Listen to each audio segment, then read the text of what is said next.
I wanted to do a completely different video, but then depression happened, I barely had any free time this past 2 months, and now my mic won't record while my webcam is plugged in. So you're gonna get a quiet video of me talking about my dumb brain instead. Yay!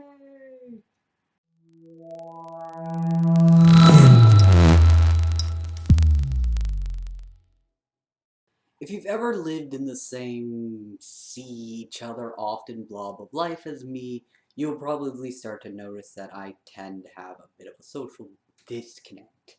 I never refer to you by your name, I don't say hi to you at the bus stop, I don't think about asking people for help, I don't look at them when I'm talking to them, when they are talking to me, and so on.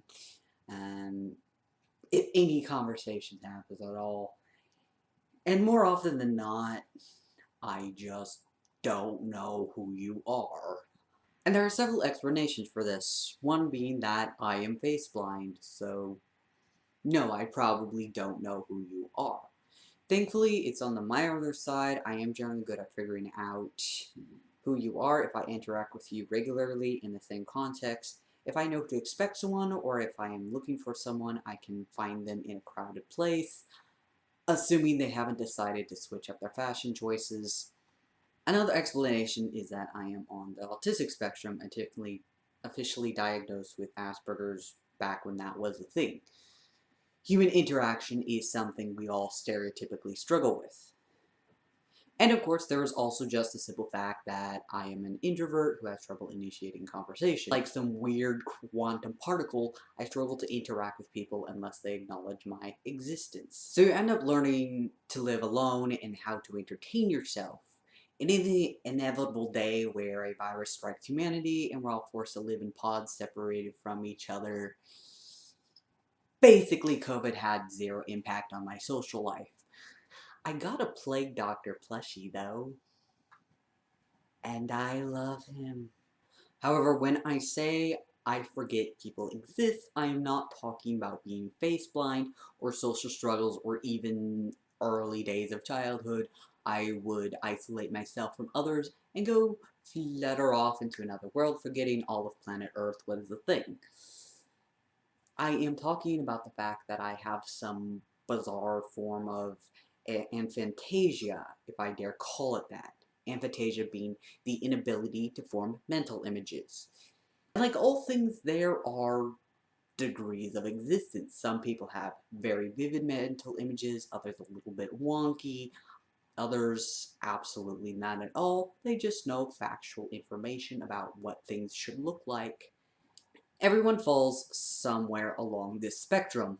In my case, however, there is a very, very hard divide because I do have a very good ability to form mental images of everything except when it comes to memories of people.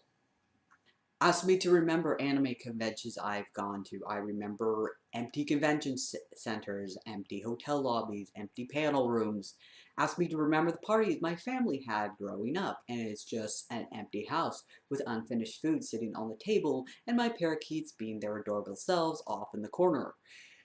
Ask me to think about all the places I have worked, whether I'm in a big office or a small room with only just one other person. It's all liminal space.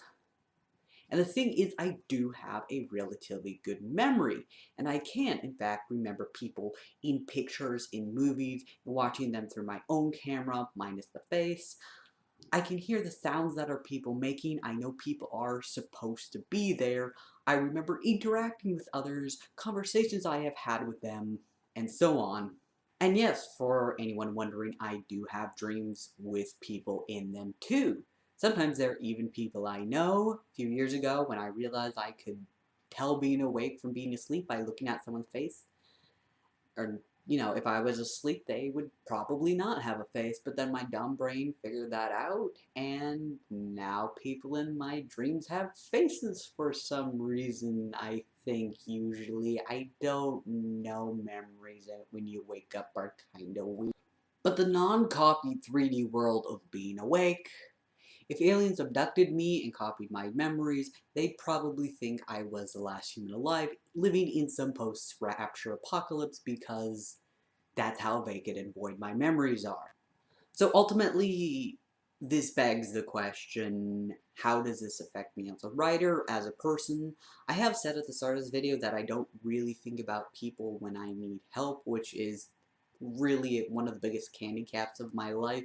I don't think that's the sole reason because of just the cult of self-sufficiency I was raised in, but I can definitely see it contributing. And I am very, very actively trying to crack down on that. Otherwise, I kind of wonder if it affects the enjoyment I get out of social situations. Memory-wise, there really isn't that much difference between me moving along with a group of people and being by myself, because what memories am I going to have of them? Yes, I have trouble initiating conversation, but I also have trouble talking to a wall. Like, what do you even say to a wall? Hey there, you're looking very hard and firm today. Hanging out with someone one-on-one, however, is a different social dynamic, and there is a whole selective mutism thing, which is... I'll leave that for another video. But as a writer, I don't really know how this affects me so much because my characters aren't memories of real people. I almost never base characters off people I know unless they are super awesome and I need a nugget of their personality to light my cold, dark world. Then again, this could very well be a contributor to why I don't even think to do that. Instead, I will base characters off of things I have read, or things I have heard, or movie and anime characters too, even. And of course, I'm not really a character sort of writer. I care far more about the themes and world building, even as a reader too. But in book drafts, I tend to be very, you start with a bare minimum number of characters and then add people as you go along. Oh, this character needs friends. Oh, this character needs a family. Oh, this character has classmates and servants and probably neighbors. And I rarely consider what they look like, what they're wearing, until an editor comes along and reminds me imagery exists. So I'd say that's most likely how it affects my style and why it takes so frickin' long for me to write a book. But we need more data from other authors to confirm and compare before we make a conclusive, theory. Anyway, folks, that's the end of this video. Thanks so much for watching. Have any memory quirks of your own that affects your relationships with other people, or how you write if you're a masochist like that? Share them in the comments below. Otherwise, if you'd like to hear more about me, my writing shenanigans, click like and subscribe. And as always, stay uncomfortable.